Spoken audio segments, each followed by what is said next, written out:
Richard Nixon was born on January 9, 1913, in Yorba Linda, California. He was the second of 5 children. His father, Frank Nixon, was a service station owner and grocer, while his mother, Hannah Milhouse Nixon, who is acknowledged to be the biggest influencer on Nixon's outlook on life.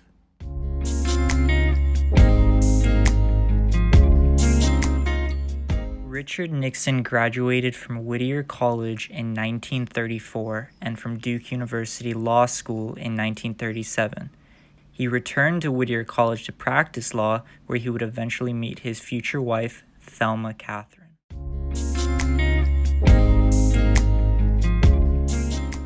In August 1942, after a brief period of being in the Office of Price Administration in Washington, D.C., Richard Nixon joined the Navy as an aviation ground officer in the Pacific. He rose to the rank of lieutenant commander.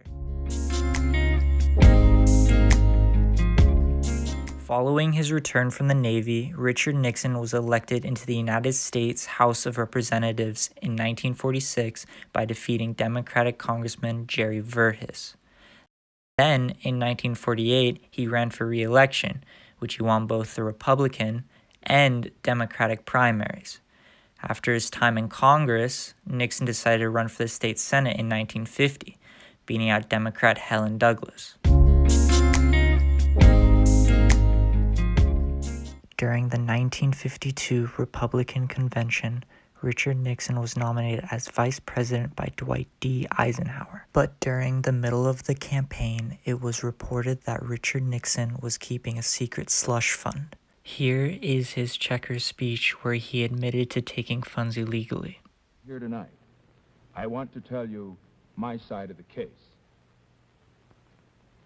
I'm sure that you have read the charge and you've heard it, that I, Senator Nixon, took $18,000 from a group of my supporters. Now, was that wrong? And let me say that it was wrong. I'm saying, incidentally, that it was wrong, not just illegal. Because it isn't a question of whether it was legal or illegal. That isn't enough. The question is, was it morally wrong? Richard M. Nixon solemnly swear that I will support and defend the Constitution of the United States against all its enemies, foreign and domestic. I, Richard M. Nixon, solemnly swear that I will defend the Constitution of the United States against all enemies, foreign and domestic. Nixon served 2 full terms and is credited to have made the role of vice president more important and helped to increase its constitutional value. Richard Nixon received the Republican nomination in the 1960 presidential election, while John F. Kennedy was the Democratic nominee. This election was the first election to have all 50 states participate, but at the end, Nixon lost to Kennedy by less than 120,000 popular votes. Nixon again wins the Republican nominee, while Hubert H. Humphrey wins the Democratic nominee.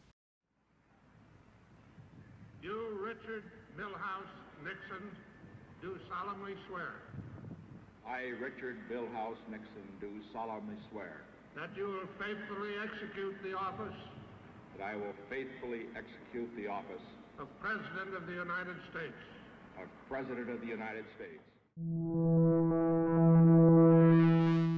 Richard Nixon did a lot in his first term as president.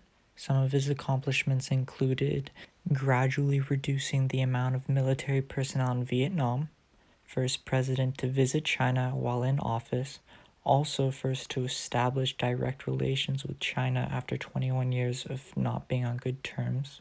Nixon even helped ease tensions between the Soviet Union and America. Nixon and Agnew were re-nominated and went up against Democratic nominee George S. McGovern. Nixon won by one of the largest landslide victories in the history of presidential elections, for Nixon had 520 electoral votes while McGovern only had 17.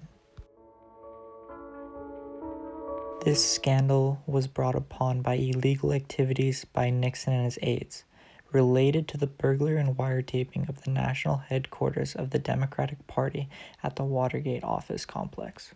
Nixon then tried to create a cover-up by directing the White House counsel, John Dean, to oversee that cover-up. Nixon didn't just stop there, though. He went out of his way to force the FBI to send secret cash payments to the burglars in a worrying effort to prevent them from telling the truth. Therefore, I shall resign the presidency effective at noon tomorrow.